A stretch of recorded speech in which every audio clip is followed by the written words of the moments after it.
A warning may come quite unexpectedly. We will now tell you what to do if a warning sounds when you are at home. And then we will explain what to do if you are out of doors. You will hear the attack sound like this. In making a frosting for that same cake, you may boil a sugar syrup.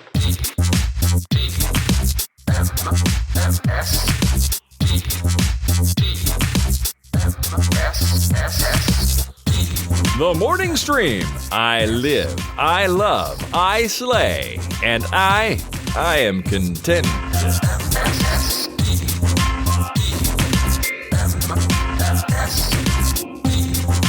Hey everybody, welcome to TMS. It's the morning stream for Thursday, February 6th. It is 2025, and I'm Scott, and that's Brian. Hi, Brian. Hello, Scott. We missed an opportunity yesterday. We had a 2-5-2-5 yesterday. Oh, we really did. Look at that, 2-5-25. Not that I would know what to do with that information, but it was there. Right. It just makes you happy. The numerology of it makes you happy. It does. There's something about, those patterns that I think most people, we have a thing with that. I don't know what that is. Somebody could tell us. Maybe next or 2 Mondays from now, Bobby can tell us the science of patterns. There we go. Yeah, why we like those number patterns and letter patterns, and when you have a nice array of things distributed evenly and all that stuff. Speaking of whom, he'll be here tomorrow on TMS Friday briefly with his daughter. They're going to do a little, shadowing at home sort of thing with her dad, and they're going to call in, do a little science with us. It's going to be fun. I look forward to it. So, Bobby, if you're listening, tell your daughter we're stoked. We're excited about it. But don't tell her too stoked, because I don't want her to get nervous. You know what I mean? I want her to feel comfortable here. It's a safe place. It's a place where, nobody's going to go, ew, a girl. We're not going to do that. No, I'm not going to say anything that embarrasses her or, makes her feel nervous about being here, any of that stuff. Nope, none of that. So Bobby says probably what like time? 9:45, I think. Something like that. 'Cause it'll be after trivia and stuff, so. Yeah, last 15 minutes or so of the thing. Something like that. Let's get to the what's going on today. We got a few things to get through. So I got a message, an email from Matt Boj. He even put the pronunciation, and I included it, and then I forgot. How to pronounce it. Yeah, It's fantastic. Greetings, Bira and Sopapia.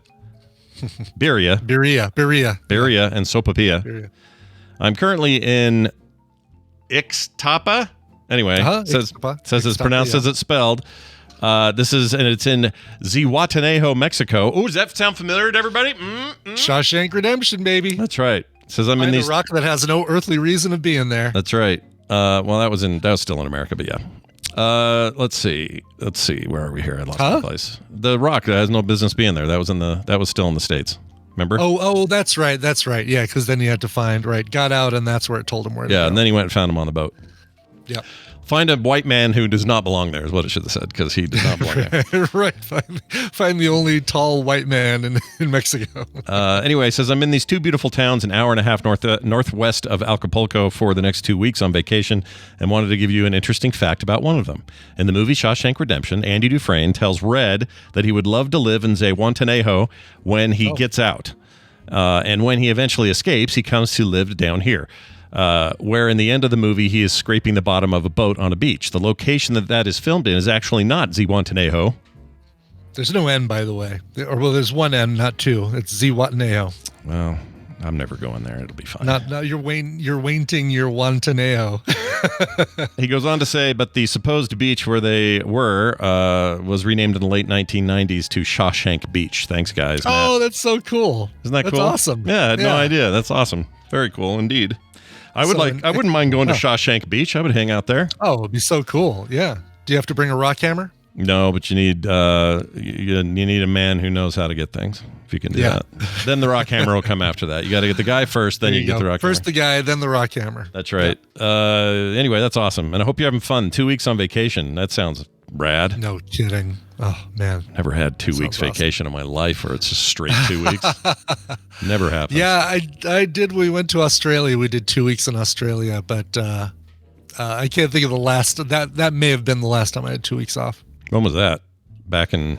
That was in. I'll tell you. That was in 2001 in October 11th was one of our flights. It was 1 month after 9/11, and so everything was heightened security. It was crazy, and as a matter of fact, the actual, I think I'll have to confirm this with Tina, whose birthday it is today, by the way. Ding, Happy ding, birthday, ding. Tina. Yeah, it's awesome. The day that would have been the 11th was actually, we missed it because of the time change going 24-hour. Like basically we traveled over that day when we went to Australia. Nice. We lost that day. 2 weeks. That's how long you were there. 2 weeks. Yes, we were there for 2 weeks, exactly. Anyway, thanks, Matt. Brian, I have a little short quiz for you. Do you want to have a quiz? Sure, of course, absolutely. Here's a brief intro. Very brief. That's all it was. That's all I'm getting. That's all you're going to get. So what this is a little bit of an audio quiz, and this came together because I was doing some research for something else, totally unrelated, and I thought, hey, I can have some fun with Brian tomorrow, so I'm going to use this. Cool. Yeah. So here's the deal. I'm going to play a very brief clip for each of these, and you have to tell me as quick as you can what film these are from. Title of the film. It's just audio from movies. Most of them I think you're going to get just fine because they're fairly well known. They're well known. Yeah, they're okay. But some of the fun of this is there's so many of them that it may throw you. So we'll see how it goes. Okay. All right. Cool. Start with this one. Rosebud. Easy one. Yes, that is Citizen Kane. Very nice. Orson Welles. How about this one? The greatest trick the devil ever pulled. Usual Suspects. Kaiser Soze. Nice. Nicely done. Wait. Yeah. I wrote K-Pax. Why did I do that? That is you're right. Because it's also the dude. I mean, the same dude from K-Pax. Yeah, I don't know why I did that. I knew it was Usual Suspect. Here's another one. Well, do you, punk? That's which one was that? That was Dirty Harry. That was the first one. It was just Dirty Harry. Straight Dirty Harry. So far, so good. It's the one that I always get the one confused of Make My Day, which was the Deadpool. Is that right? Yeah. One of the Dirty Harry films, yeah. The later one, right? Yeah. Sequel? Yeah. Or maybe 3 of them. I can't remember. I've never seen anybody but the first. I've seen the first one, and that's it. And I think I've seen it. Yeah, same here. Yeah. Twice, maybe once on my own, once on Film Sack, and I think that's it. We need all these on Film Sack. Feels like we need every Dirty Harry movie on Film Sack. Did we not do the first one? I thought we did. We did the first one, but we Okay. need every other Dirty Harry movie. All right, I'm in. Let's do it. Yeah. How about this one? This should be easy. All those moments will be lost. Oh, that's Blade Runner. Roy Batty. Very nice. Talking about like Tears in Rain. That's right. Rutger Hauer's greatest moment in film. Yep. Not that I don't like him in other stuff. He's great. We love him. No, he's great. Here's one for you. I love the smell of napalm in the morning. That is your da da da da da da da da da Apocalypse Now. Nicely done. How about this one? Grenade for speed. That's your Top Gun. Nicely done. It is your Top Gun. So far, you're killing it. You're not going to lose here. Sudden Impact. Thank you, Rufus. That's the one. Yeah, Sudden Impact. What was is? the one. Okay. The Dirty Harry movie where he says, "Go ahead, punk, make my day," was Sudden Impact. I thought they meant the movie Sudden Impact about the No. the Armageddon sister movie. That's what I was thinking. Yeah. Here's this Deep one. Impact. Oh, Deep Deep Impact Impact. is That's what- right. There's no yeah. sudden in that. Yeah. Suddenly a Deep Impact. Yeah. Deadpool, though, that can throw you if you're not careful. Yeah. All right, here's this one. You make me want to be a better man. That's your Jack Nicholson in hold on a second. You Make Me Want to Be a Better Man. That's not as good as it is. It as good as it? No, it's not. Hold on a second. Hold on. I'm trying to remember who he's saying it to. Is it as good as it gets? Correct. Okay. You got Why am I it. trying to talk myself out of the right answer? I don't know. That's a tricky one, though. I mean, it Okay. could be That is. any number of It movies. felt like it was an older one, like pre Witches of Eastwick or Pritzi's Honor or something. But yeah, Sure. okay. All right, here's one. Nobody puts baby in a corner. That's your Dirty Dancing. Yep.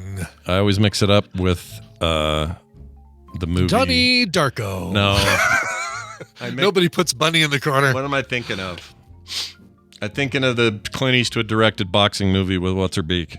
Yes, $1 Million Baby. Yeah. Hilary Swank. Yeah. So when someone says that line, I think of that movie, and I don't because of the I don't corner, know. like the corner of the boxing ring. Yeah. I love it. I don't know why I do it, but I do it every time. Even when I heard it just now, Yeah. I just think of it.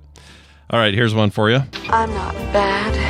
I'm just drawn that way. That's Jessica Rabbit in Who Framed Roger Rabbit. Nicely done. How about this one? It's an easy one. I'll have what she's having. That's perfect timing right before Super Bowl Sunday when Harry met Sally and they're supposed to do some sort of reunion, Meg Ryan, Billy Crystal for that thing. I think that ad's already out, isn't it? It's a mayonnaise ad. Oh, isn't it already out? Oh, really? I haven't seen it. I think so. It looks like she's putting mayonnaise on bread. I saw this very briefly, and she does the whole thing, and he's all uncomfortable, and then a lady says, "I'll have what she's having," but instead of it being like some 50-year-old, mom, it was some hottie. What's his face's mom. That was Meathead's mom. Director Meathead, Mike. No. Oh, I want to call him Mike Stivic because that was his name on All in the Family. Son of creator of the other thing with Dick Van Dyke, Rob Reiner. Reiner, thank you. Yeah. Yes. Yeah. Okay. How about this one? As far back as I can remember, I always wanted to be a gangster. Easy. Gangster. That's your Ray Liotta at the beginning of Goodfellas. Very nice. How about this one? A boy's best friend is his mother. That's Psycho. That's Norman Bates. Very first Psycho. Yep. Here's one for you. Killing me, Smalls. A movie I didn't see until recently, The Sandlot. Yeah, it's a great movie. It is a great movie. All right, here's another. That the power of Christ compels you. I need an old priest and a young priest for The Exorcist. Nicely done. You'll probably get this one too. Just a flesh wound. No, that's Monty Python and the Holy Grail. Yep, very good.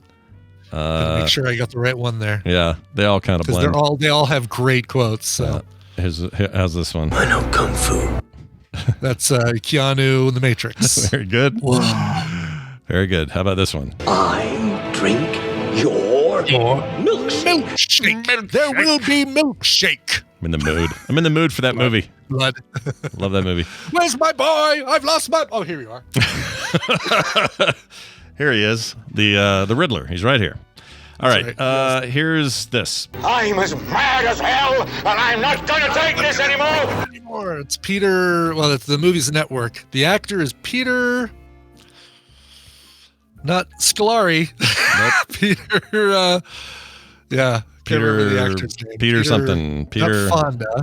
No, a famous old actor, been around forever. Finch. Thank you, Jeannie. Is that it? Finch? All right. Yeah, Peter Finch. Here's an easy one. And beyond. Wait, say that one. Play the one more again. And beyond. Oh, and beyond. That's your Buzz Lightyear Toy Story. I may have cut that one down to try to trick you. That's good. Yeah, because I thought he was saying NBI. Yeah. Like go sign an NBI. All right, final one. Too easy. It's all too easy. Clearly, you've got them all. But here's the final one. What's in the box? Oh yes, seven and seven in the middle of it. That's right. Seven. Yeah, we don't. The '90s was real big on having like numbers for letters, and some video games do it in the aughts, but we don't really do it anymore. Not so much in movies. Yeah. I think Fan 4 Stick 4 really. Yeah. The last movie that I think that I remember seeing that in, where they put a 4 in for the A in Fantastic Four. I don't. It's not a big deal, but I just sort of miss it. I miss the stupid. It's just stupid. That's why I like it. It is really stupid. Yeah, but I do miss it too. Yeah, because it's just kind of dumb, and I like dumb stuff. I think somebody as a joke, like this would be a perfect. Seth Rogen movie or Judd Apatow or Farrelly Brothers should have it as the letter, number one as the letter I in their movie, so that to indicate this is the first movie. I like it. Yeah. And then when you do a second one, you got to figure out how to get that 2 in there, or 2 more eyes somehow. I don't know. Yeah. Did they do it with Megan? Was it a 3 or was it just 3 lines? I thought it was just 3 lines and not a 3 in the Megan. Good point. Let's find out.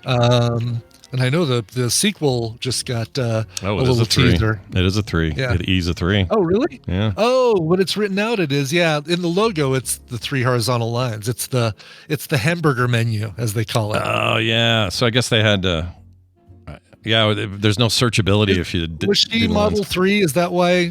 I saw the movie. I can't remember why the 3 would be relevant in a... I do not remember. In the first movie. I don't remember. Yeah. There is a new trailer, though, for the new one, so I really liked the first one. I had a great time with it. Teaser, yeah. I thought it was fun. I thought it out-Chuckied Chucky, if you know what I mean. It did, yes, exactly. Just the weird uncanny valley face on the body that moves just fine, but the face just sits there. Yeah, it worked. Yeah, I liked it. Yep. Okay, one more thing. I didn't have this guy's name, and I feel bad. I wish I would have held on to this, but I just didn't think about it when he sent it, and then I lost it. But it was a text from somebody in Canada, and he may not have left his name. But we were talking about Peachtree Street and Circle and all that stuff. Yeah, Peachtree Circle Street or whatever it was that Red Fraggle said the library is on. Yeah, and we were talking about how that's like crazy down there and why is it that way. But then she's like, it's not that crazy. And then other people are like, Martin Luther King Jr., this and that and everything. Well, I think something that beats all of that through this text, and it is this image. I'll put it up for everyone to see.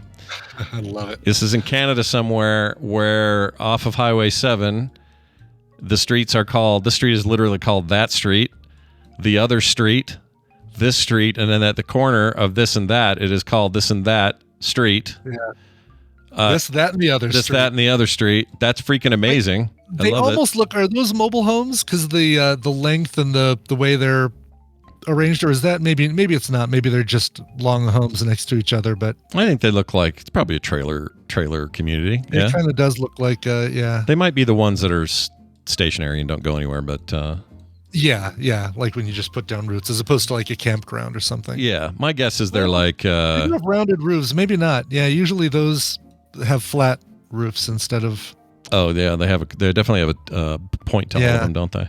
That could just be the design, I suppose. Just manufactured homes as roofs. When I was in Mississippi, we had these ones that looked a lot like this. We called them shotgun houses. And the reason you call them that is you could open the front door, shoot a shotgun, and it would go all the way to the back door. Right. And that's probably what these are like, I'm guessing. They probably are, yeah. But there you go. I'd love to live on I don't know, probably that street. Probably the other street. Which of the three would you like? Would you like the other? I think the other's not bad. Yeah, I do the other street. Yeah, I live on 322 the other street. Plus the other street. The other street looks like nice beachfront kind of almost. There's some water here. I don't know what water body this is. It could be a dirty river, but there's a neighborhood that I really hate when I have to go into for Ubering. It's not too far from me in like Louisville or Westminster or something, but it's around 67th and 67th Avenue, but every street that comes off of it, and it curves and goes around, and so it's like 67th Avenue has a cul-de-sac that comes off of it called 67th Place, and then a 67th Way and a 67th Circle, and then another 67th Avenue that comes off of 67th Avenue, and then that changes names when you turn off of it. It is so, it's hilarious. I want to shoot a video going through there about all the 67s in here. I wonder if that's a place where like door dashers get lost a lot and put it to the wrong door. I bet it totally is. I mean, the maps seem to work just fine as far as getting me right to the person that I'm going to, but you have to rely on, okay, I'm going 3 more turns and I'm turning left. You can't look at street signs. You just basically have to say, it's the third left that I can make is the right one. Yeah. Plus you have like, I don't know what it is these days, but satellite tolerances are not exact sometimes. Like you end up with like a 30-foot difference. And so you could conceivably in a neighborhood like that, you could really screw up and go to the wrong 67 somewhere and just drop stuff off. If you're going purely by your map and your pen and everything, Yeah. Well, anyway, that's cool. So if you live on other or any of these kind of things up there, we'd love to hear from you. And also that guy, I'd love to say your name. I don't have it. So thank you for sending that, though. Map. Yeah. Yeah. Thank you for that. All right. Let's get to some news. It's time for news. Yeah. Where do we do the news? We do it right here.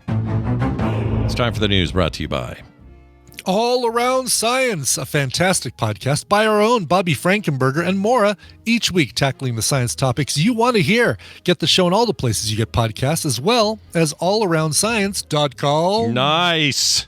Go check it out, you guys. Great podcast. A good listen, no matter who you are, where you are. Exactly. Let's go to China for this story. This story is all about China's first Corgi police dog. It's really good because he can get under all those other, those low-hanging areas. He can get into a bathroom stall if he needs to. Yeah. He's super mobile. You like a corgi? If somebody said, hey, you want a Corgi dog, would you take it? Corgi is one of the few small dogs that I would like. I'm not a small dog person. I like a dog that you can hug. Yeah. And not, yeah. And also small dogs always seem to have this Napoleon complex where they feel like they've got to be a little bit more aggressive because of their size. Mm-hmm. Yeah, not a fan. Not a fan of that. Yeah. Had our share of those, but I prefer a big dog too. I'm with you. But a Corgi is... They're just so damn sweet. I would happily take a Corgi. Yeah, they're cute. They seem a little less out of their minds than the other. They do. They're more mellow. For the small dog, they are one of the more mellow ones for sure. Yeah, I think I'd do it. If somebody said, hey, here's a Corgi, I'd probably do it. Yeah. Also because they're expensive if you go buy them. Like a purebred Corgi is $3,000 or something like that. Get one of the Queen's used Corgis. Yeah. I've got some used Corgis for sale. That's right. Now that I'm dead, take my Corgis. Craigslist. They ever say where those dogs ended up? They were pretty prominent. Now we don't see them anymore. And do you think they? They probably went to which son is still in? Obviously Prince Charles. Maybe they went to Prince Charles or King Charles. King Charles gets the Corgis. I just give them to the grandkids. That's what I'd do. Yeah, let the little ones. This one is just adorable as heck, though. The one in this photo, this Chinese one, yeah. Article, yeah. Let me pull him up. Yeah, he is cute. Look at him, guys. Look at that little guy. Super cute. Anyway, he lost his bonus over workplace conduct. This isn't actually a nice story about him. Licking his nuts. Yeah, no nut licking. Despite the misdemeanors, Fu Zhe Zhao Za, I don't know how you say it. Fuzhai? Probably. F-U-Z-A-I. F-U-Z-A-I. That's right. Was honored for his exceptional service in 2024 as an explosives detection dog. Oh, I freaking love that. Sweet. Yeah. You were right about the size. He can get in these little places where the bombs are. Yeah, like you send in the floater, basically. Yeah. Says he received a Lunar New Year gift package, including gourmet pet treats. China's first ever Corgi police dog has become an internet sensation for both his achievements and his recent run of trouble at work. The small, determined canine officer lost his year-end bonus for sleeping on the job and urinating in his food bowl. Oh, man. You don't poo where you eat. No. You don't pee where you eat. Oh, this got me kicked out of the house once. Don't do this. Don't pee in your bowl. I'm kidding. It says it sparked they should have said barked.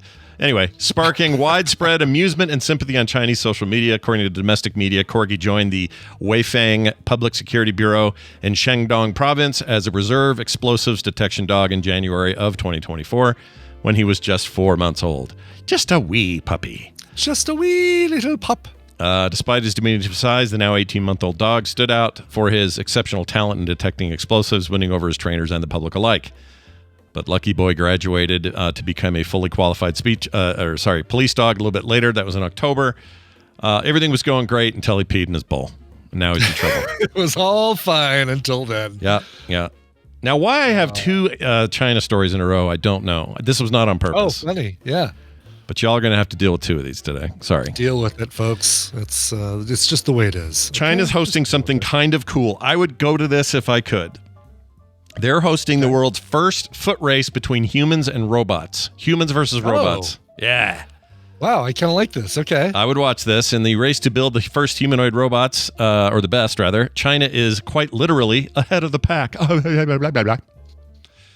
As the South China Morning Post reports, the Beijing Economic Technological Development Area, or E-Town, is hosting 12,000 humans and humanoid robots for more than 20 companies in a half-marathon race coming this April. When are you going to watch this on something like a live? I want to see this, yeah. I just want to see the robots like fall over and like keep their legs are still going like yeah. Or the more horrifying result where they beat everybody and humans lose completely.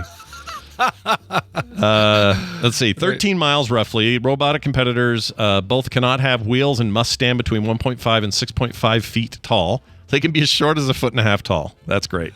Oh, that's cool. Yeah, kind of want to see that. So Furby running right along with you. Yeah, right along one of those giant Star Wars battle droids is basically what they sound like. Yes, right, exactly. Yeah. In a statement, E-Town added, Roger. I don't think I like this E-Town business. No, it's funny. There's a show that was recorded here in Boulder every week called E-Town for economy or E like green E. Use electrical as opposed to gas and stuff like that. And it was the first place I ever saw or heard of the Bare Naked Ladies. They came down before, like, their first album had just come out, and they performed at E-Town, and so I got to see them really early on. And it was run by a couple named Nick and Helen Forster, who pushed all these natural products in the commercial breaks, like Tom's of Maine toothpaste. And Helen Forster's job was to warm up the crowd before the show and get audio levels from everybody. So I would always laugh, and I would always impersonate her, afterwards or before the show when no one's looking, to my friends. And it would basically be like, all right, everybody applaud.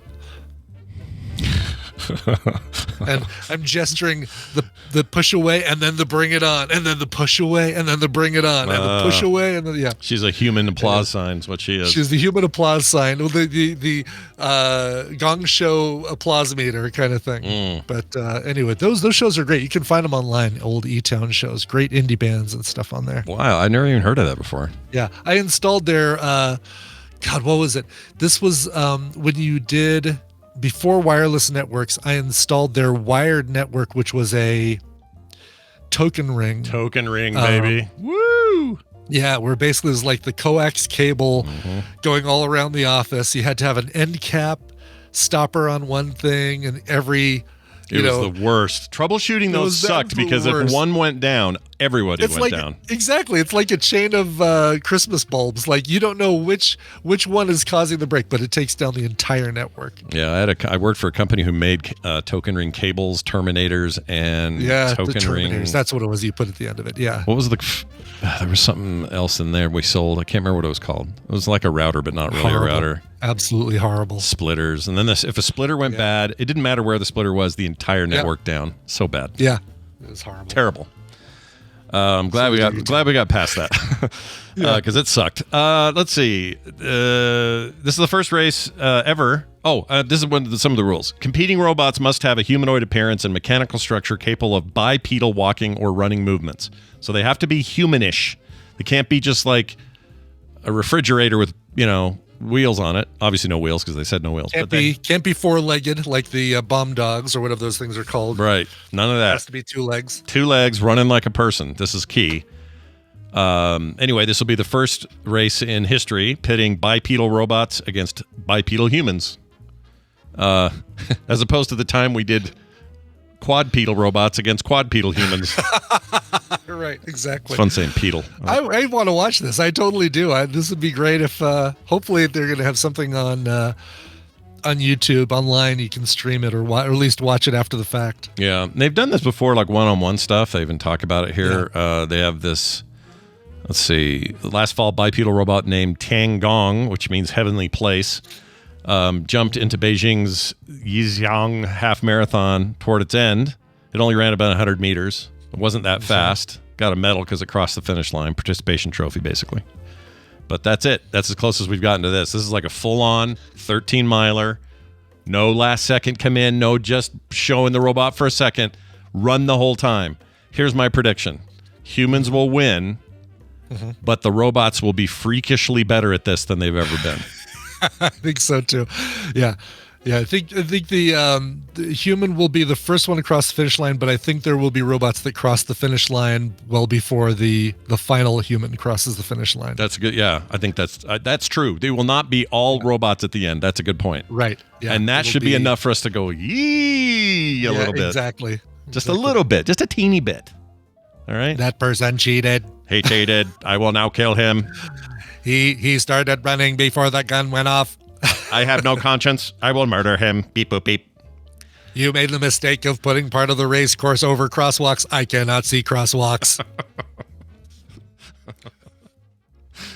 Yeah. Well, if it streams or something, maybe we'll watch part of it. We'll see. Yeah. It'd be great. It happens in April. Maybe we'll be in Vegas. I don't know. Oh, yeah. Right. That'd be awesome. That would be cool, wouldn't it? All right, here's a story about a family. They found a 525-pound bear in a crawl space underneath their home. It somehow survived the Eaton fire there in L.A., one of those fires. Specifically the Eaton fire. This is pretty crazy. So the bear, to get away from the fire, went and hid in their their crawl space. Yeah, or crawl space. Yeah. Yeah. Jeez. Because I guess they don't really have. I know there's some basements in LA, but it's very rare. Yeah. Right? Yeah. No basements in Louisiana, but some basements in LA. Yeah. I never really understood how that works. So here, tons of basements. Everyone's got one. Yeah. Yeah. Colorado, tons of basements, I assume. Tons of basements. Yeah. Go back east, hit and miss, depending on what state you're in. Water table issues. Like it's the reason they don't have them and why the graves are above ground in Louisiana is because of the water table. Yeah, that one was always obvious to me because I was just like, oh yeah, of course not. In Kim's hometown, she lives in Mississippi or lived in Mississippi, but this little tiny hometown, all the graves are in these mausoleum style things, and nobody. If you had a basement, you were just asking for trouble. Yeah, just predict that it's going to flood. You're just going to have a flood. Deal with it. Yeah, but see, here's Matt Johnson, and my brother would confirm. I was just going to say this: Arizona, almost no basements. There's hardly any basements. That's not a water table issue, and it feels like Arizona. You'd want a cool basement to be in to be the coolest part of the house. Yeah, I sometimes just think, is there a cultural aspect to this I don't know about? Like who settled what part of the country? Oh, Matthew Johnson says flash floods in Arizona, so same reason. Interesting. Oh, that's interesting. Huh. You know, now that I think about it, there are parts of the valley I'm in that are prone to flash floods when they get them. They're rare, but when they happen in Lehigh, they discourage basements in that basin there. So maybe that's all it is. Maybe. You know, whenever I hear flash floods, the first thing that comes to mind is the Universal Studios tram ride where they stop at this little village and you're just sitting there and then all of a sudden gallons and gallons of water come racing at the tram. It looks like it's going to wash over the tram. That is to me what, like, if somebody says flash flood, that's the first thing I visualize right there. I love that as a kid, going there and seeing that. Although I quickly got replaced by seeing the cast of the A-Team filming a scene in Universal Studios lot. That's cool. It was cool. It was a ways off, but I could see Mr. T's mohawk, that dumb jacket that the Colonel wore. Sure. What's George his name? Papard. Yeah, what's his name from Star Trek wearing his flight jacket stuff? Yeah. I can't get Murdoch, his name. Mad Eye Murdoch, but what was he in Star Trek? He was he wasn't Barclay. Was he Barclay? He was Barclay, that's it. Yeah, Barclay. Yeah, Lieutenant Broccoli. Yep, yeah. Lieutenant Broccoli. Anyway, where was I? Oh, back to the bear. Yeah. Let's get to the bear. Yeah, the bear. Oh, yeah, the bear. So here's what happened. He and his family, this guy named Sam, returned to their Altadena home after recently being forced to evacuate due to the Eaton fire. Fortunately, their home was saved, but it came with a furry friend. A massive 525-pound bear took shelter from the fires in a cozy crawl space underneath their home. This must have been a hell of a thing to find. Good Lord. God, yeah, no kidding. This isn't the first encounter with the homeowners have had with this particular bear, who's always been known as Barry. Barry! Well, it's spelled like Barry. What a great name for a bear in the neighborhood. Barry. Yeah, Barry. Spelled like a bear with a Y. Yeah. Dumb. He's very. He looks a little bear-y. It's what little kids do when they name their cats and dogs. It's like right. I want a kitty. It's like, all right, fine, we'll name it Kitty. Yeah. I got to tell you a funny story. This morning, we have Phoebe and Van with us for a couple of days while Taylor's in Arizona. Speaking of Arizona, and last night everything's fine. They slept great, no issues. This morning, Phoebe comes in and I'm just getting ready, and she goes, "Pops." I go, "What?" I didn't say it like that. I just go, "What? What's up?" And she goes, "Frozen." And I said, "You're cold? Come here. I'll put a blanket on you or something." She goes, "No, Frozen." And I'm like, "I don't know what you're saying to me. What do you need?" She goes, "Elsa, Frozen." I'm like, "Oh, shit. We got one of those in the family. We got a Frozen freak." So I put her down and put the movie on. She watched Frozen this morning. Aw. Yeah, she loves it. Loves it. And you know what? I'm just going to say... Did she sing Let It Go yet? Or yes, is she, all the time. Yeah. And when they're singing it on screen, she's sitting there with a little blanket going, "Let it go, let it go." She's doing the whole that's thing. adorable as heck. But I got to say, as much heat as we all give the overexposure that movie got, and it did, the popularity was out of control. It was not intended for all audiences. I mean, it is, but it isn't. It's, little girls really are the focus, blah, blah, blah. All of that being said, if you really just sit and watch it, it's good. It's a good movie. It is good. Yeah. It's a good one of those, and there's nothing wrong with it. It's just we have vilified it for being so freaking big and popular. It's the backlash against something that's just super popular. The kids absolutely loved it, and so we're like, I had to watch this ad nauseum with my kids because as soon as it ended, they wanted me to start playing it again and blah blah blah. So no, it's a good one. It's good. It's look, I know I've ones I like more, but let me tell you this, like Stephanie just brought up Tangled, amazing movie. I love that movie. Tangled's amazing. And the kids also love Tangled. So I feel like it's a universally liked movie. It's just that Tangled didn't get the same level of like fervor, excitement, just too much exposure. It didn't happen. And so nobody thinks of Tangled that way, but I promise you if it had, it would. That's how we do it. We vilify things that are too big. That's how it works. Yeah. That Adele Dazeem. Adele Dazeem. Yes. She really belts it out. But am I wrong in thinking she's in Uncut Gems that I just rewatched? Do I have that wrong? Hold on. It's somebody like that, a big Hollywood. I might be thinking of the Wicked lady from the stage stuff. Oh yeah, Idina Menzel is in it. She is in that. Okay. She's his wife, and she's so good. I forgot how good she is in Uncut Gems, man. She just wanted to kick him in the nuts every time. I need to watch that movie again. It's just it was so heavy and dark. It's like, all right. Oh yeah. Heaviest, darkest, man. Yeah. I really like it, but it's the same. You got to be in the right mood. Yeah, for sure. Well, anyway, Barry, they have video of him crawling in there from their Ring camera, so they knew what was going on. Before they didn't just like wake up and there was a bear over their face. Gotcha. They saw him crawling in there like, well, I guess we're going to have to deal with that when we go back. Yeah. At least he found a place to stay safe. That's good. Yeah. And it was happening as they were being told to evacuate, so they had to leave. It says here, working on a plan to remove the animal when the Eaton fire broke out. When the evacuation orders were lifted, utility workers came to try to get him out. And so they had to leave the bear there, which is scary because if the fire would have, it would have been sad. They kill Barry. Nobody wants Barry to die. Oh, nobody wants that. No. So hose Barry down with flame retardant foam. Do something like that. Right. All right. We got one last story. It's a baby shark story, Brian. Oh, do. Yeah. Or if you're Dunaway, do. Baby shark, do. There you go. He's sure of it. So we're going to let him have his way. Yep. That and Reese's Pieces. There's a mystery as a baby shark born with no male involvement. Oh boy. Can't find the male shark who did this. How it begins, folks. The slow the wiping out of the male. Yep.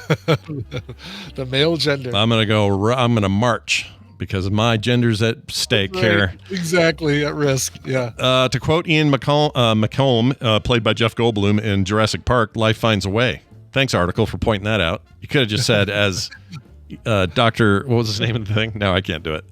What was it? Brundle? Seth Brundle? Seth Brundle. You could have said anything and I would have gotten it, but they could have just said, in the famous words of Jeff Goldblum, life finds a way. Yeah, exactly. Anyway, says that is certainly the case for the newest member of the Louisiana Aquarium, who was born with no male involvement.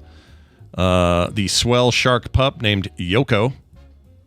The rest of the band's going to break up over this. Yes, exactly. This is totally going to break up the sharks. It's a bummer. Let's see. Hatched in January from an egg laying in a tank occupied by two female sharks, neither of whom had encountered a male in more than 3 years. So the shark ladies are like, wasn't me. Yoko's health is currently being closely monitored by staff at the Shreveport Aquarium. I've been there. That's a cool aquarium. Yeah, I've been to the aquarium. I gambled in Shreveport on a boat, and to legally make it a casino, it has to be undocked for about a minute or 5 minutes or something. Yeah. So everybody gets on, and then they close the doors for a little while, and then they open the doors for 2 or 3 hours, and then they close the doors for a little while, and then they got a bunch of those up and down the Mississippi. It was always funny to see them because they would literally, some of them wouldn't go anywhere. Like you say, they would just undock. Didn't go anywhere. Yeah. Sit there, get drunk, gamble like crazy, dock again, and then somehow it's illegal again once they've docked. So weird to me. Oh, they did this with our cruise. So we were on the cruise ship. They have a whole casino in the cruise ship. Yeah. And while we're on open water, or portions of it, I couldn't tell if it was everything open water, but portions of open water, people are down there gambling, playing all the games, doing poker, whatever. And then as soon as it thing docked, and I'd walk down by the atrium area there, that whole thing's blocked off like a police scene. Yeah, absolutely. Yeah, it's basically when you're attached to a place that doesn't allow gambling, you can't have it on your boat because that's basically just the law extends onto the boat. So funny. Pull out in the water for a minute, then you're all okay. It's so dumb.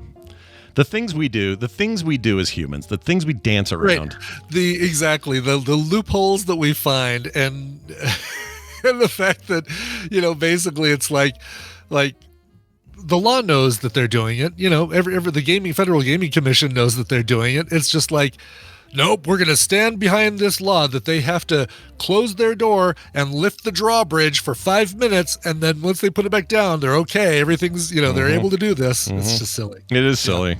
Well, in this case of this weird ass animal, the shark with no dad. Yep. Baby daddy. Says they're monitoring him closely. They want to make sure he's okay. For the present, they are not available for visitors to see, so you can't go see this particular baby shark just yet. That'll make some kids unhappy, I suppose. They're not as cute as the one in the music video, kids. It's just a. Also, I bet parents look like Jeff in Marvel Comics. Oh, yeah, I hear Jeff is currently bottom rung of Marvel Rivals. Yeah, nobody's playing Jeff. I have not played as Jeff. I think you play it for the novelty. It's currently the second most. Wait, is that right now? I looked yesterday. It could be different today. Every day is different. But I was looking at the Steam charts. It's a great way to see who's playing what. And it's Counter-Strike's number one, always is. Usually second is Dota 2.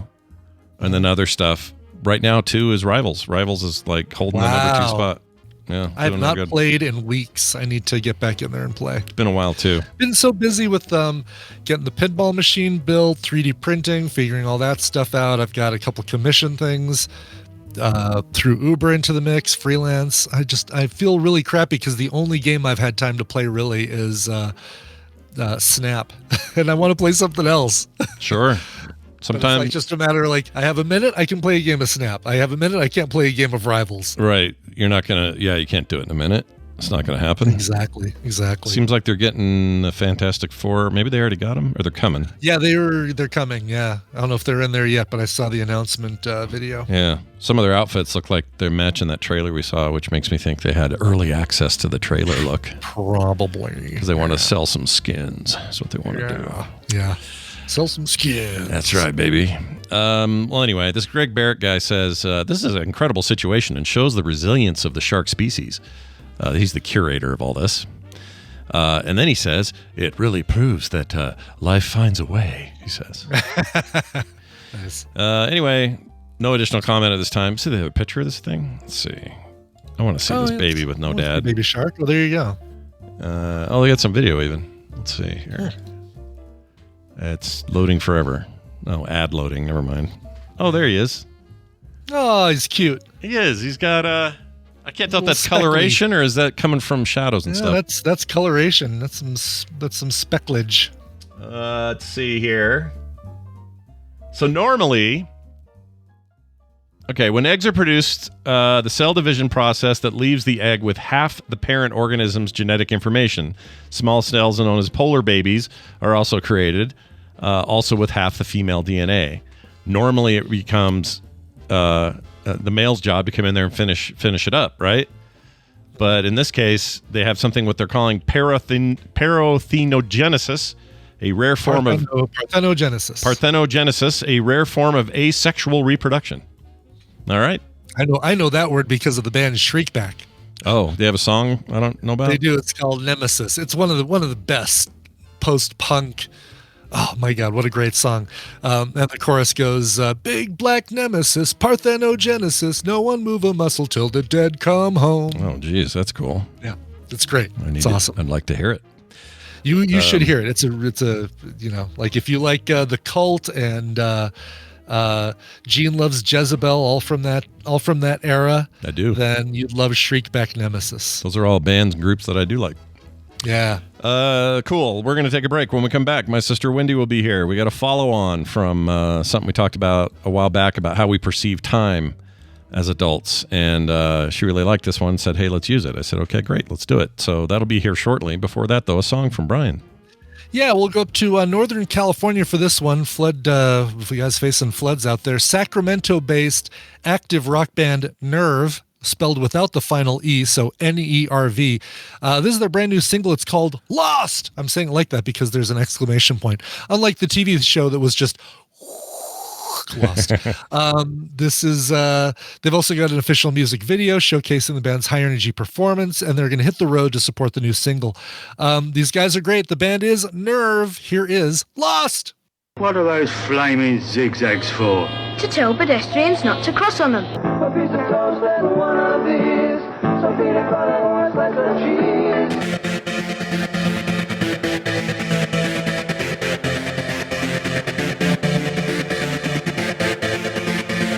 And we returned. Who was that band again? That is the band Nerve with their brand new single, Lost. Go check them out in Sacramento. Nice. Sacramento, California. California. Let's get Wendi on the horn. A city so nice they should make it the capital. Yeah, why not? Yeah. Oh, there it is. Shriekback. I'm going to listen to that after. Yep, awesome. There you go. Very cool. What's that thing behind him? Is that a one-eyed, patched-up looking mustache man? What is that? It looks like a face, doesn't it? I've never seen this music video, but... Here, chat. Look at this face. This is wild. I want to know more about this face. Look at the lead singer is an evil-looking bald dude. Oh, I like evil-looking bald dude singers. Yeah. Like, the time has come. Billy Corgan. Oh yeah, your right, your Midnight Oil. Yeah. Who else? Whoever. I love them. They're all great. Sure. Yeah, more bald singers. What's not to love? Bald and beautiful, baby. Nothing wrong with that at all. All right, we're gonna try to call Wendi again and see if we can get her in here. Speaking of bald people, they saw bald people. You know that guy? I don't know his name. I have to look it up. He's an actor. I want to say he was in People Under the Stairs, whatever horror movie that was.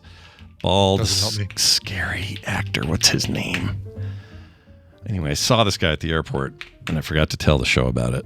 Here he is. Oh, really? When you picked Kim up from her trip? No, not this trip. Different. While back, but because we were talking about bald people, it suddenly hit me. I never mentioned this. Here he is.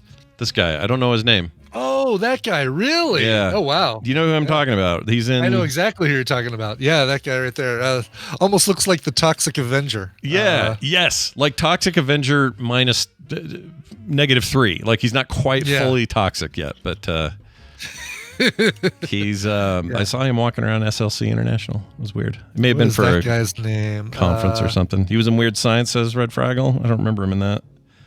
I know it was like anytime you needed a really scary dude, serial killer looking guy, you would hire this guy. Interesting. And I cannot think of his, I can't find it.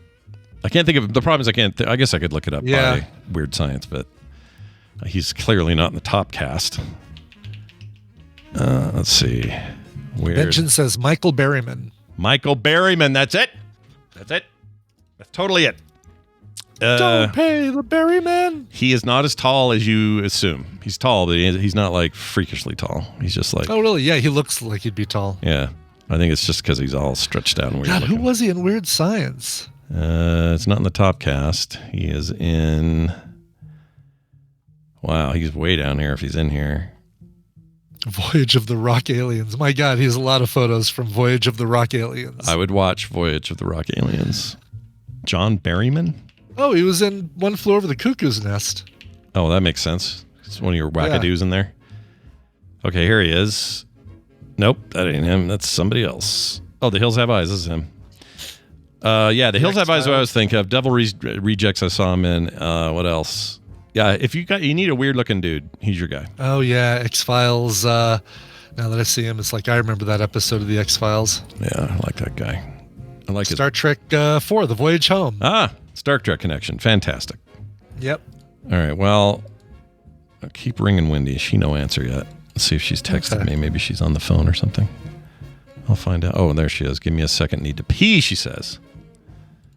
Oh, there she's back. Sorry, I just saw your pee message. My bad. Was that supposed to be? Was that for us and not everyone to hear? Did you not want maybe. everybody to know that you weren't peeing? Okay. Well, you know. I'm like a teacher that doesn't live in the school. You guys, I do go to the bathroom. Weird. That is weird. Well said. I love it. That is weird. Well, it's good to have you here. How the heck are you? You doing all right? Oh, doing good, yeah. Oh, I forgot. I have a thing to play for you. Hold on. Psychosomatic. That boy needs therapy. Purely psychosomatic. That boy needs therapy. Lie down on the couch. All right. Lie down on the couch. Get ready. Let me just shaking it up a little for Wendi. It's nice to have you here.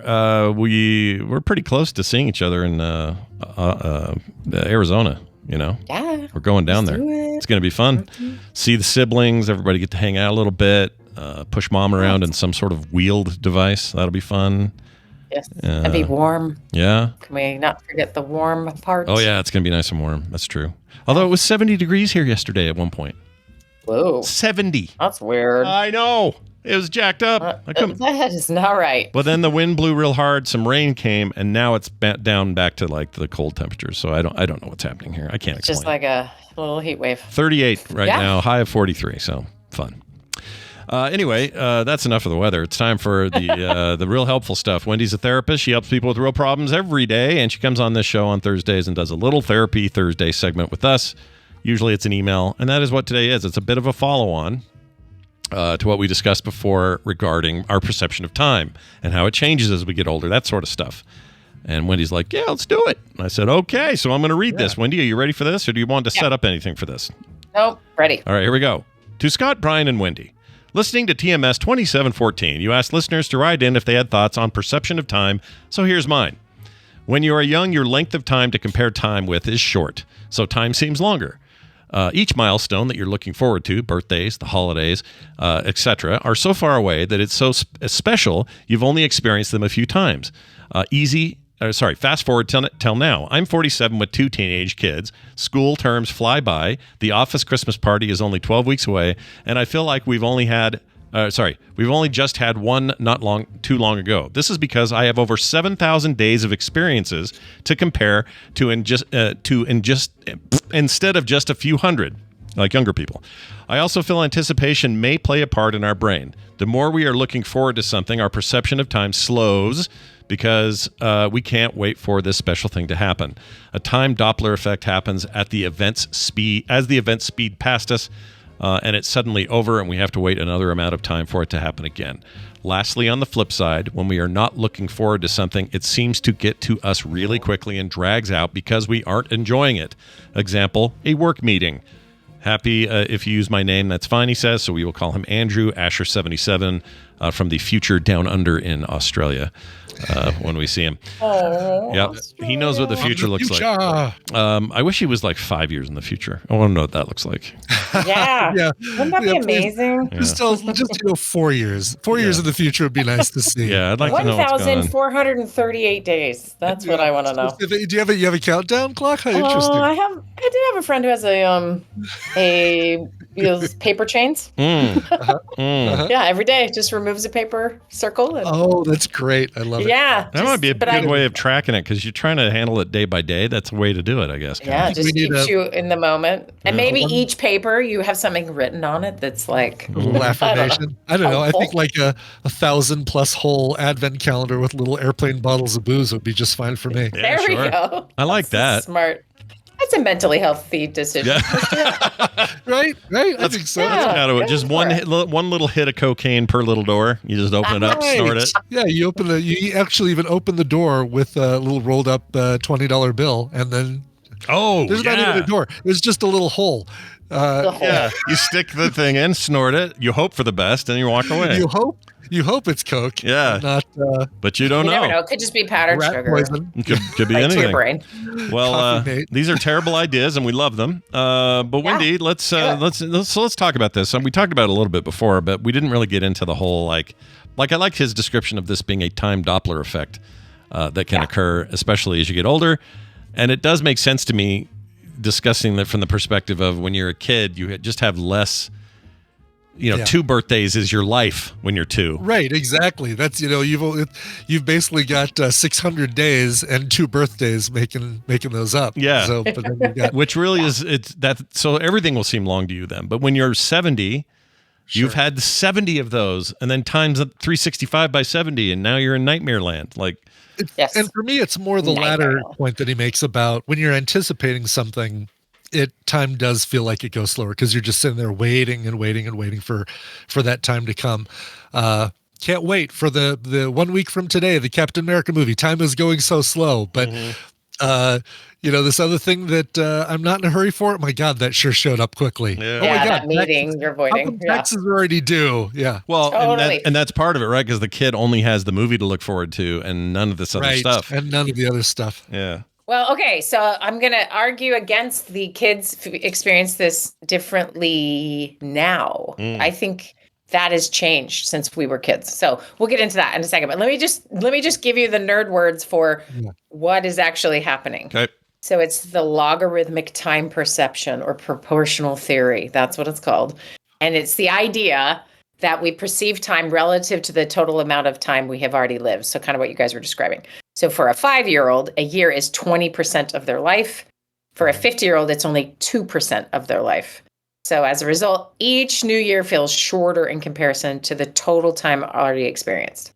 So that's why it's the newness, right? So, which also leads to this other explanation, which is just the novelty or, effect. So as our perception of time is linked to how many new experiences or significant experiences that we encode in memory. So in childhood and when you're young, everything is novel. It's learning, traveling, meeting new people, learning new sounds, smells, tastes, right? Everything is like this newer experience, right? Yeah. Mm-hmm. So those periods feel longer in hindsight. And then as we age, we have routines. Nothing is as quite unique.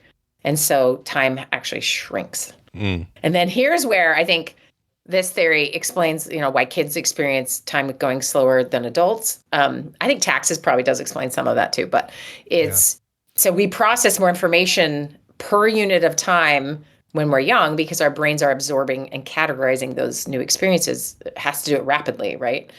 So, and then, it slows with age because we don't need to understand or file away all the new details because there's not that many. And that can just feel like things go faster, plus emotional stuff, plus, we are literally slower because our metabolism is slower. Mm-hmm. All those things. So so we'll get into how to counteract some of it if people want to. But I looked at a couple things to see if I could find the opposite because my children regularly talk about how fast time goes. And I'm like, what? Yeah, so that seems unusual. You're supposed to not have that experience. It's supposed to be the opposite. Right. We're like, how was it January? All that. And so I was looking to why that might have changed. Or is it just my kids? Right. Turns out it's not that it's 100% here's all these studies showing it. It's more like trying to understand what would happen using those same kind of theories. Right. So take your childhoods, right? Yep. You had to seek out, it took you a long time to find something entertaining. Or when you found it, obviously you had a really good time, but it wasn't all the time. And it required some seeking behavior, which meant you had to be bored usually, right? So there's some kind of level of boredom and then seeking out the thing. Whereas a lot of kids today, you'll ask them, they rarely experience boredom. Because it's just not necessary, right? And so they still do, but that boredom piece and sort of the slower form of experiencing new novel things feels like dragging time, right? Whereas there's way more sort of quick stuff that feels more adult-like in our experience, right? Sure. And then also just, they're looking at adult-like content and information really early, right? Mm-hmm. So I had a long conversation with my college-age child last night about the current administration and the research he does. He's doing some research at the medical school here on accessibility in sports, and they had a big, staff meeting None of their work is federally funded, so it's not that there's a direct freeze on that. But a lot of their work is, hey, let's look at how, this group of Black kids in this city accesses athletics or doesn't. And suddenly they're like, do we have to only research that how sports affect white guys, right? For it to be acceptable. And then how are they going to have to use language? And it's just such, anyway, I just want to scream. Yeah. I want to scream because it is so stupid and awful. And he said, his bosses and people he works with are all just these boring, calm researchers are like flames coming out of their eyes and how, how tricky this is to navigate. And he asked this question. He said, how do I balance my sanity and this need to feel informed? And I'm just thinking back to when I was 19.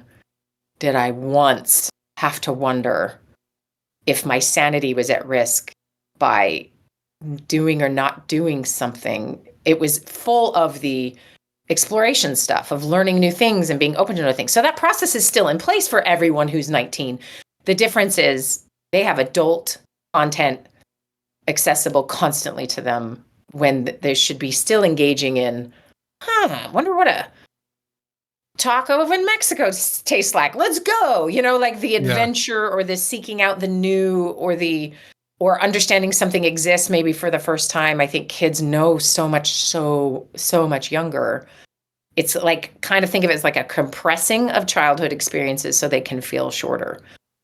Also, think about academic and social pressures. And I mean, we should have a whole thing. It would be a therapy session for me to talk about travel sports and what that is doing to the American child. We'll have Dan on for that one too, because he's in the thick of it. He has to go everywhere for his son who plays hockey constantly. So yeah, it'd be great to get his opinion on that too. And it's not small trips either. It's not small trips. It's not like, hey, 2 hours north. It's like it's like, all right, New Hampshire. Yeah. Now I'm going. They're like, well, we're gonna go to the moon for this one. Hopefully you can pay for it. Pretty wild. It's crazy. But if you think of what that does, you add any of and all of it put together, there is a compression of childhood experiences. It's just done faster and they're exposed to more adult things quicker. Mm-hmm. I'll talk to a kid and they'll say whatever, and you're like, wait, what? You know words you shouldn't know, right? Because you're not supposed to experience that until later, and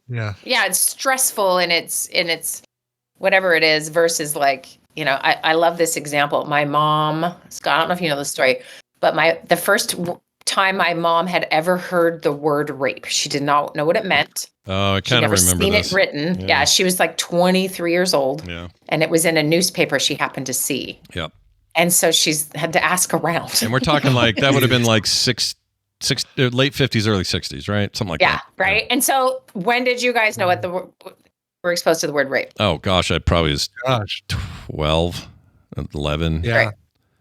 Yeah. Right. When was that movie with Jodie Foster and the pinball machine? Yeah. Oh, man. So you learned earlier, right? And you take kids today, they not only learn it earlier, they then know all about it and consent and the level of adult.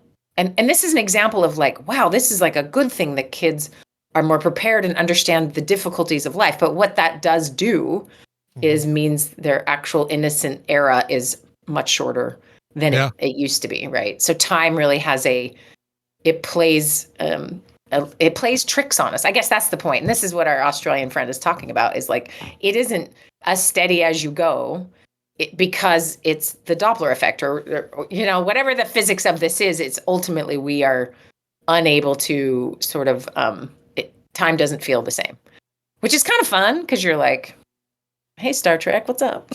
Yeah.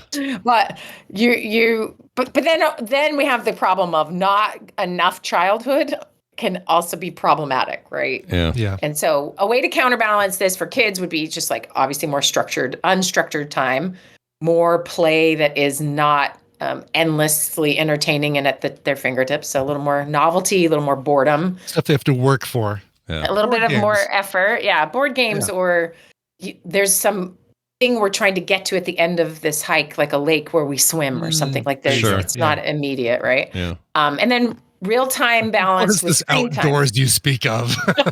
I don't want to frighten you, but you live in a really pretty great state for this, Brian. Turns out, yeah, you're not wrong. Right. And then the adult version of this to slow down the perception of time. Because if everyone's always saying things like, I cannot believe it's this month, or I blinked and that went away. Now, let's be clear. January felt very slow to a lot of people, right? Yeah. That's because the novelty was coming every day. And the doom and all the things, right? And so, and January is a slower sense of a month, sort of generally. But ask anyone what December, or if they have kids, what May feels like. And it's like you are constantly running and going, and, blink of an eye. So what you can do to slow that down as an adult is actually to seek new experiences. So something you've never tried, you've never seen. It could be travel, it could be learning, maybe a new hobby or something. So looking for the novelty, and not the cheap dopamine novelty. It's the novelty that is real life experience, not someone algorithmic. That's a verb now. Sure is. Algorithmic it to your inbox, right? But that you have sought out like on your own. Yeah. Another thing is to practice mindfulness, right? To actually be in these moments that seem to fly by. They will go a lot slower if you are present. I try to do that, like where basically I'm saying, I'm on vacation, and I remember what those are like.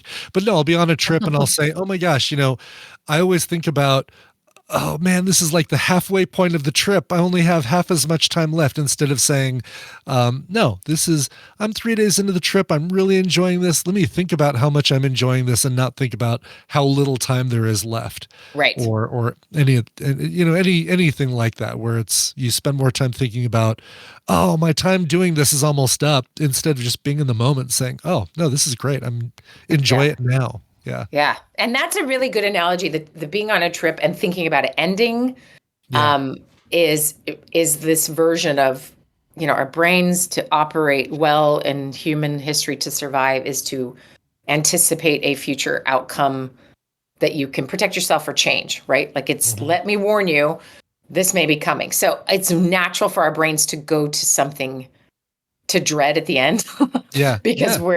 Because we are preparing to survive that. But what we do is miss all the good stuff, and then things just fly by. And we don't actually get the benefit of the vacation on like a cellular level. Maybe we get it because it's kind of fun, but we don't actually go into the moments and relax or enjoy that. I think really need to do. A thing you could do, and this is, you've heard this before, right? Where it's like, I can't wait for the next part of my life, or the next step, or the next thing. The next phase. Yeah, because this hard thing will be over. And then you'll be in that next phase and go, oh, this is the next phase. Yeah, this wasn't as good as I expected. Can I go back to the last phase? Yeah. Right. Everybody wishes they could do that at least once, right? And so thinking in terms of, I just like this phrase of like, this is the good old days, right? Like right now. Yeah. Is the best my knees are ever going to be the rest of my life.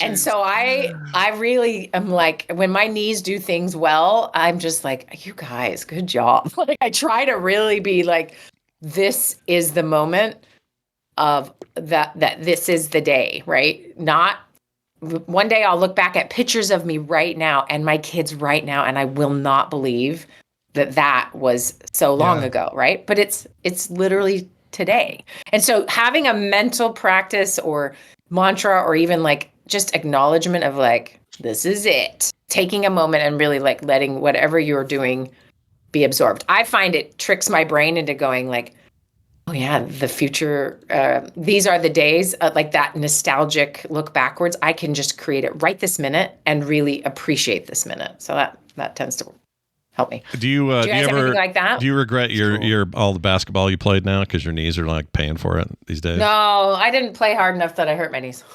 Oh, all right. So we just have but here's the thing. Back in the day, there was like, it was a lot of fun, and it wasn't like we were the champs, and I played against really good people. A lot of people with knee braces, so. That's true. It was also we just have Soggy Johnson knees is what we have. Nah, I have good knees. That's why I'm telling you I appreciate them. Mine are garbage. I don't have good knees. Yeah, well, and here's the thing: is the what an athlete now on a basketball team is expected to be doing versus then. Yeah, it's all changed. Right. Like, let's work out 85 times a week, and now kids you just eat vegetables and supplements, and then we're going to travel around the planet to play. Is like, how is this fun for anyone? Yeah. They should change the NBA just to be called like 3-point party or something. Because that's all it is. It's just who can make the many threes they can make, and that's the game. I know. I kind of hate it. I know. The strategy's gone. And you hate it. Yeah. It annoys me. It's just not what it used to be. The whole separate issue, not part of today's discussion, but maybe the NBA let's could do an NBA one. I've got some thoughts. Yeah. Yeah, we could do that. Okay, 2 other quick things real quick about slowing down time. This one is going to scare a few people who, like, this is crucial to their lives. So don't worry, we're not talking to you. But breaking your routines so you have some novelty in your life. So, like going on a walk where you're really paying attention might feel like, oh yeah, I go on walks, but you could do something more novel during that time. I think if you pay attention to your daily routines, often they're just that predictability and whatever helps with being efficient, not being stressed or whatever, right? So there's nothing wrong with it. It's just doing the same thing most days will make time have 0 breaks and it'll feel like it's flying past, and you don't really remember what happened 2 days ago because nothing was novel. So it might be just something subtle. I think this is why people love podcasts, right? Because it's adding, it's not whatever they're just doing that day. They're adding this sort of novel conversation in their head that they're listening to while they do a thing. So breaking routines. And then the last one. It doesn't let them listen to their walk. Yeah. Right? Well, and I'll tell you this today, anyone in Minnesota will know what I'm talking about. There is a certain temperature, the certain kind of snow. And when you walk on it, it is like, it's like a sound you've never heard. It's like, that crispy. Yeah, the glass sound, like it's shattering. I do. And it's so loud. If you really listen, you're like, oh, you're not sneaking up on anyone in this. Pretty great. Okay, and then the final thing is to reflect or document your experiences. So journaling, storytelling, sort of putting it on paper or processing it all in any form really does slow down time. So if you wrote at the end of the day sort of what happened in the day, you are double remembering it. Does that make sense? You're like solidifying that the events did happen, and that's a way to sort of slow things down. So there's thoughts. The iOS added a thing, not in the most recent update, but a very recent update that kind of prompts you to journal, where it actually says, hey, take a moment right now and describe the 3 best things that happened today for you, or something along those lines. And I always think about doing it. I never do it, but I think about doing it. But you think about it. I think about it. And maybe it's me thinking about it that is all that I need to do. Instead of writing down those memories, I'm remembering those memories and not writing them down. Yeah. So let me ask you this. Does it slow time down for you, or does it like help you remember things? It does. Well, I think I really seriously haven't done any of the writing, but I have. But when that comes up, I think, oh, what would I write if I were to write something in here? And that's probably good enough, honestly. That's what I'm saying. That's what I'm saying. If I do that, then I don't need to actually do the actual typing part. And then no one can ever find your document and know what you thought about anything. That's far better. Exactly. One thing I've learned in life: never leave a paper trail. Never write it down. Yeah. It's our digital footprint that will bite us in the ass because we have so much of it out there. We have so much content. Yeah. Just this show alone. I haven't done the calculations, but there's so much.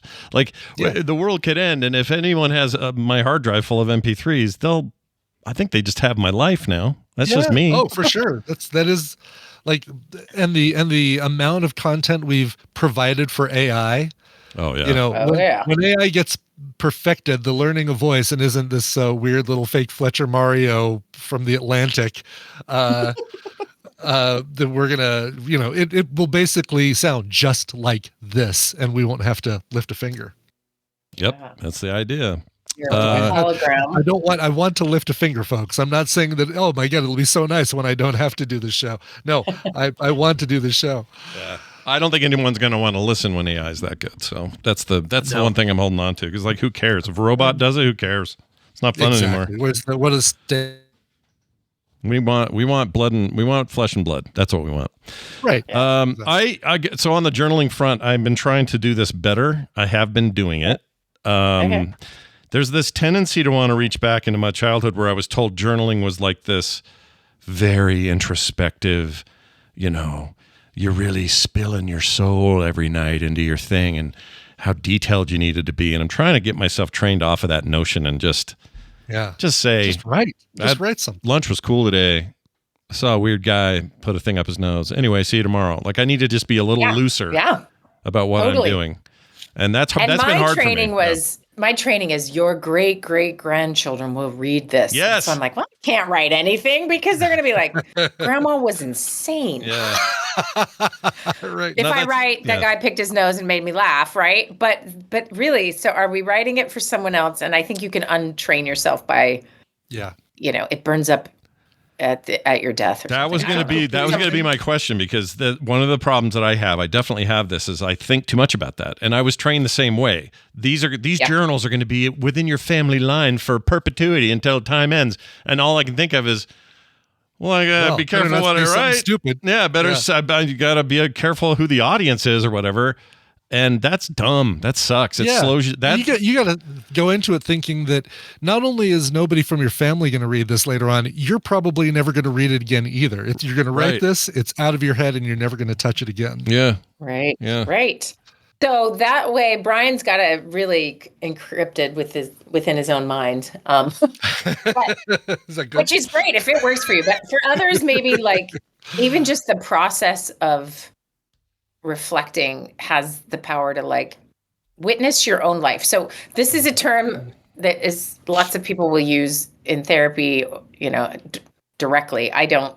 It tends to feel a little wooey to me to say it this way. I don't know, but it really is true that we need witnesses for our lives. Like, what is a friendship, or what is catching up with a family member or loved one if it's not this, hey, let me share what's happening and now you're participating or witnessing my life. And real comfort and real connection often includes a lot of witnessing. Like, I'm there for you and I see you. And therapy really is just witnessing. It's somebody's story and you are hearing it and you're invested in it and you're there to see how hard it was for them and help them, work through something. So there's a lot of power in that. And I think, when we look at what journaling really might be at its most simple form, is to use the mechanics of your brain and memory and short-term to long-term storage, like how all that works, is to sort of just acknowledging your own life has some value. Like if I said, hey, you two, write your autobiographies, you might be like,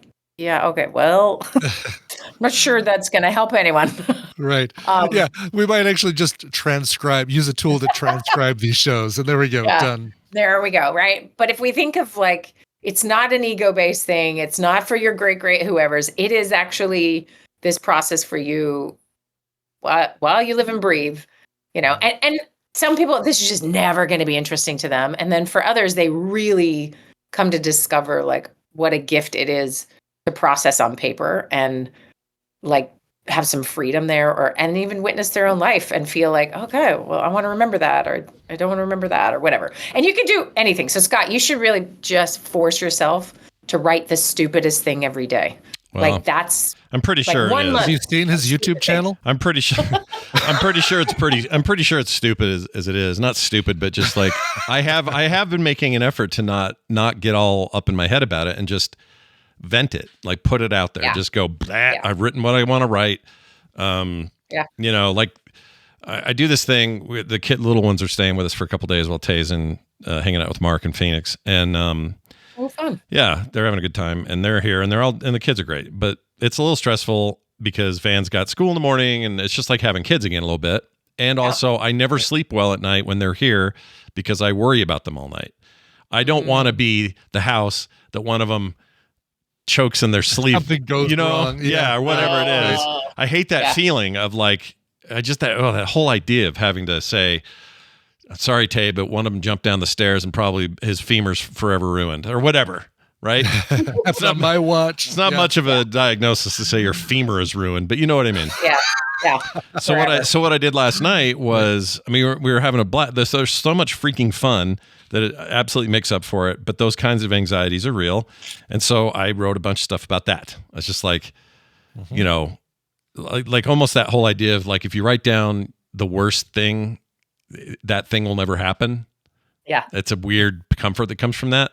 But I do that sometimes with like if we had those storms when I went to California a couple months ago, and they grounded the plane for like 3 hours before it could take off, and then the same thing coming back because we were having these crazy windstorms.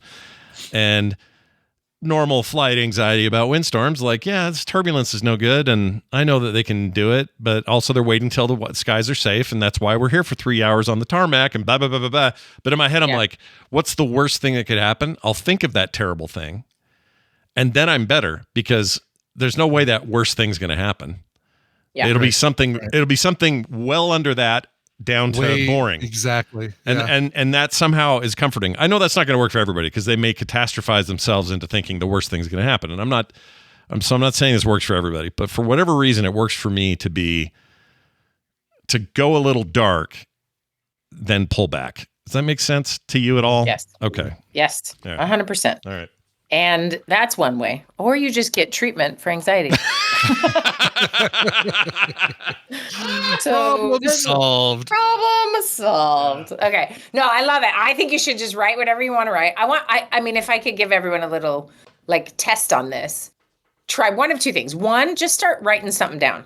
So, like for me, I don't think what I have to say is that interesting. So I'll write it down and then I'll do a little sketch. And I am, as we know, not a good artist. So it's just funny that I'll draw a little sketch. I copy from somewhere because I have no original ideas.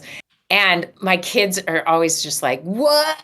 Because it looks like I came up with this clever, like a guy with his tongue out, but the tongue is actually a skateboard. And they're like, you're so cool. I'm like, yeah, of course I'm not, you know? For the New Yorker. Yeah. So somehow that helps me feel like if anyone finds this, it's going to be fine. But anyway, just that idea of like, do something every day that is witnessing your life, whatever that might look like. It could be, I know people have done this thing where you take a picture of yourself every single day and it's like 1 second. And then you make a collage. Yay, whatever you want, whatever you got to do to sort of like be in your skin and live your life. Here's the other one I'd love for people to do. Okay, and I'm going to have you guys do it right now.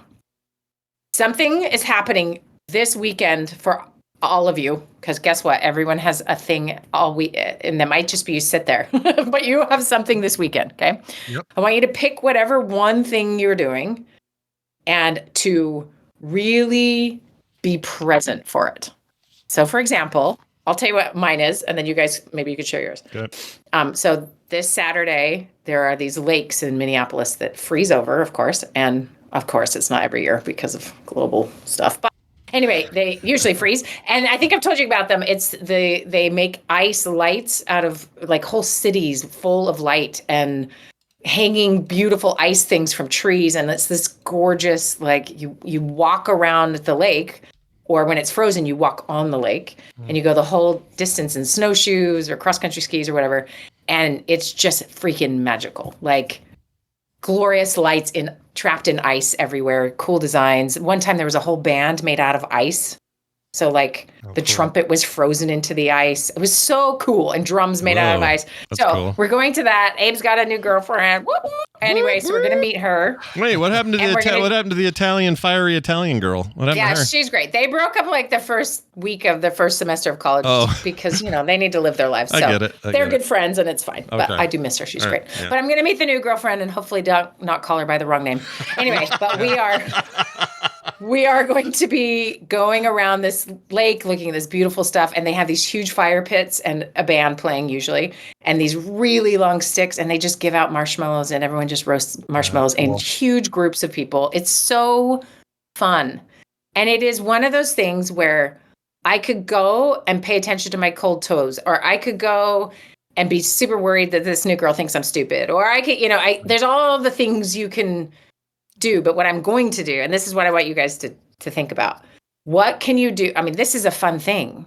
How many things do we have that are fun, but we don't actually absorb that they're great, right? So you got to find something about what you're going to do to make sure you let it absorb. So my plan is this sounds really simple, but it really works, especially in cold air, by the way.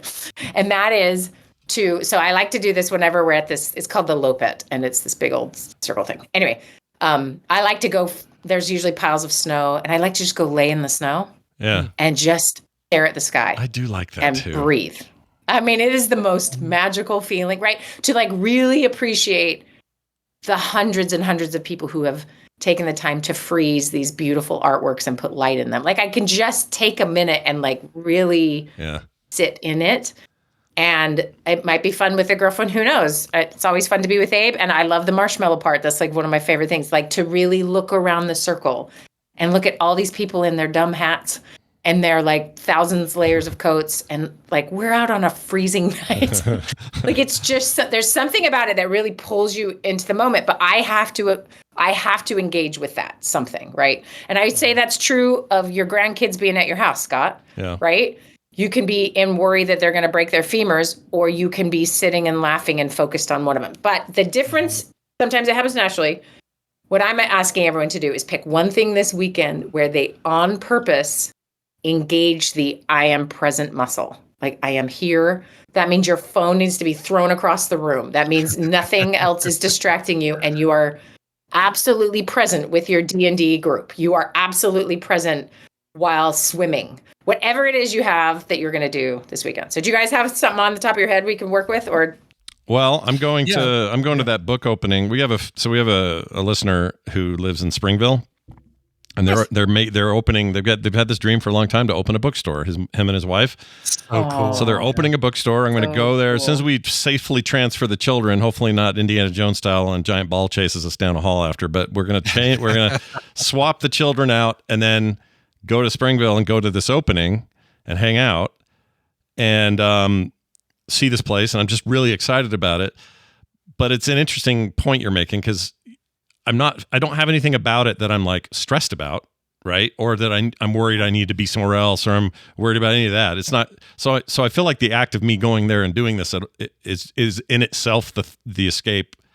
And also to your earlier point about, doing something different on a Saturday than I'm used to or something, and maybe that'll help or whatever. But I'm going to go soak it in and enjoy it. There's a pizza place right below them or next to them or above them or something like that. I'm going to probably have lunch while we're out there, and just me and Kim having a day in Springville. And so like that's, I don't know if that'll be the place for exactly what you're saying, to be present, but I'm going to try. Keep your phone in your pocket and just be there. Your phone in your pocket. Yeah. And maybe tell yourself, like, these are the good old days. That's an idea of like, this is, and look at the community I've worked to build, and here's some evidence of that. Or even just like me around the fire, it's like, look at all these good humans. Like it's seeing humans being themselves and happy and good and doing good things is so powerful, right? So, but you got to look at it and you have to see it. So yeah, I think that's a perfect one. All right, Brian, what do you got? Yeah, mine, taking Tina to dinner tomorrow night with a big group of friends, going to this Italian place that she really likes.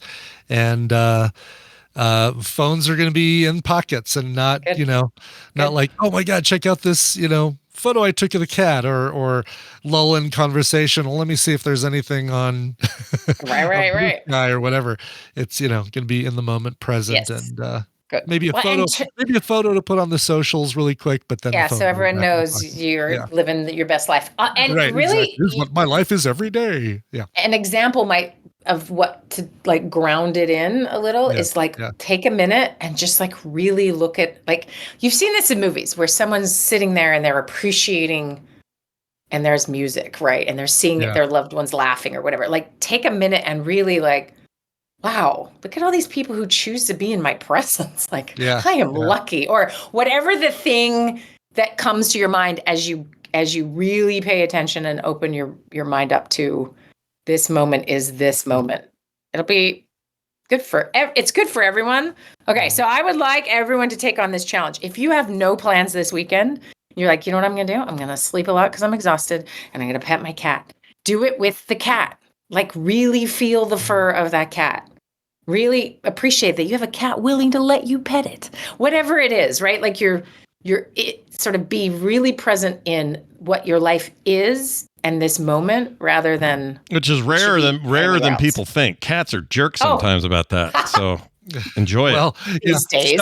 Stop when you see the cat's tail start flickering wildly. That is the point where the cat is saying, "Yep, enough. Don't be in the That's moment all anymore. you Get get." your phone out." Is that the sign? Enjoy it. That's the sign. I didn't realize that. If they That's start the sign. Yeah, when the cat starts like swishing its tail, then I have a cat that won't even let me try. So he's frustrating as hell that way. He's just not a very friendly cat to me. That's Inara. Like, as soon as Tina, first pet from Tina is like, that's all you get. And then the tail starts swishing and she's going to hiss any second. I can get away with much longer sessions, but even she has her fill of me pretty quick too. It's like, okay, that's enough. Back off. Let me sleep. Yeah. From an evolutionary standpoint, I shouldn't be in this house. Right. Yeah. But I will, so you guys can enjoy me. I need to be out killing something. Why do you have me trapped in here? I should be bigger than I am. Yeah, they usually blame the Egyptians. It's their fault. They're the ones that figured out the way. Yep. Not modern Egyptians. Everyone be nice to them. Anyway, well, this is great. I feel like we're going to have an opportunity this weekend and maybe next week as a part of our discussion, we can just do a quick follow-up to see if we were better at this. Yeah. Or if anyone had like a good experience, like send it in. Let's talk about them. Yeah. And great messages all the time, you guys. Just keep them coming in. Use the text line, the email, any way you want to get in, the website. Just let us know if you got a question for Wendi, and we'll see if we can't get it on the docket. Wendi, anything going on with knowbetteryou.com you want to mention? Yeah, they closed the doors on Monday, and we have our first live meeting tonight. Yeah, it's great. It's a great group. It's just really fun. People are so good. I'm having a lot of moments with all this already of just like, awesome. I just love it. So it's great. Yep. So there's more information. Go to knowbetteryou.com. Yep. And there's more things coming. But at the very least, go get on the list so that you get emails and you get notified and all that stuff. Yeah. So there's lots of free stuff. My goal is to really have a lot of free things. And then if you want to join some stuff that costs money, great. If not, there's plenty you can get from the freebies. So. Awesome. It's Wendi, everybody. Stay out of trouble. And may your meeting with this new girlfriend be all that it can be and more. Yes. It's a little scary. It's a little scary. All right, bye. I know. The last girl, the Italian girl, was apparently just a real spitfire, and she had a family that was like a bunch of Joe Pesci's, basically. Really? So, basically that Italian, the stereotype Italian family of everybody yelling at the kitchen, the dining table, pass this. I was like, what are you doing? Just knock it off. Yeah, very much. And also just very fiercely protective of her. So they were just like always like, oh, yeah. Just Abe. Don't you hurt her feelings. I'm going to come find you. You break my daughter's heart, I break your face. Yeah. There's a little of that. Yeah. But she was also pretty tough and would slap back and tell him to knock it off. So it was pretty funny. Good. All right. That is it for today's show, everybody. We hope you've enjoyed it. I know that we have. A quick note about stuff that's on today. Core at noon today. No Coverville today still. Is that correct? Or no Coverville today. Yeah. The water heater is installed and producing hot water as a water heater should do. But, because all that was the time that I would usually use to prep Coverville. I didn't have any time to prep Coverville. Sure. I'm taking not really taking the day off. I've got stuff I'm printing for a listener and going to go out and do a little bit of ride share. And then I've got a spa website that I'm going to do some SEO work on. Ooh, wait, is that the one that we talked about the other day that you were going to reach out? Oh, no way. Awesome. Yeah. Look at you, man. They're already. No, this is the one that's already a customer. Oh, I thought it was something you hustled after for. What was the? We saw some site. What was the other one? It was. Or they didn't have a site. It was only Yelp or something, and you were like. One more piece. It's the bakery. I was going to talk to him while I was there getting my Black Forest cake, but A, half my face wasn't moving. B, the person that was there, I don't think was in any role of authority that could say we need a website. Yeah, and didn't speak very clear. I do love the idea though that with half your face numb, you're just going, "Who do I talk to about your website? You need a website." Oh man, that's a great visual. All right, well, so there's that. So core today at noon, TMS Friday tomorrow, normally 9 a.m. like always. If you're a patron, you'll know all about it. We'll put that up tonight, so you have the link, live link, and all that stuff. So watch for that. Play Retro on Friday as well with me and Brian Dunaway, and Film Sack this weekend. A reminder: we're doing The Talented Mr. Ripley. I think it's on wickedly talented Mr. Ripley. Was it Max or Paramount? One of those. It is Paramount Plus is where I watched it. I watched it last night. Nice. So yeah, I'll be watching that. It's probably long, tonight. folks. 2 hours 15 minutes. Tuck in for Mr. Ripley. Oh, geez. How talented could he be at 2 hours and 15 minutes? Exactly. Oh. I've never seen it, so this is going to be my first time, and it'll be interesting. So hopefully we have a good time this weekend. We always do, so check that out. That's filmsack.com. Frogpants.com/TMS for all things this show, with one minor tiny exception because we just don't know it yet, and that is the song Brian's about to talk about. I know it. Ha, ha, ha. Hey, Peter Fisher wrote in, said, "Greetings, Serpico and Bosch." Oh, nice. That's a new one. It's cops. Yep, it's that time of year, cops on the edge. It's that time of year with the Earth reaching the same place in its orbit. And 3 of us are celebrating a big day on this day, February 6th, including the Tadpool's cured pork products supplier and the lady what says, "Brian." Oh, and it's mine as well. Could you find a yacht rock version of a hard rock song or a hard rock version of a yacht song? Bonus points if it's a Steely Dan song to make Donald Fagen even more upset. Yeah. Thanks, and a shout out to Caterday's Discord Hangouts. Here's for all of you this. Happy birthday to you. There you go. Happy birthday, everybody. So good. Yeah, happy birthday to Zoe. Happy birthday to Peter Fisher. Happy birthday to Tina, of course. Ronald Reagan celebrating your birthday today. All those, well, and I guess he's not celebrating anything today. But, maybe his kids are. Yeah. Anyway, something yacht rock, a hard rock cover of a yacht rock song. Absolutely. By the way, you still need to watch that yacht rock documentary, Scott, with Donald Fagen getting all pissed off about yacht rock. I'm excited. It's on my my queue. I'm ready to roll on that thing soon. Well, I've got exactly what you want. It is Skunk Baxter. Yes, that's Skunk Baxter from 2022 and his album Speed of Heat, covering one of my favorite Steely Dan songs, My Old School.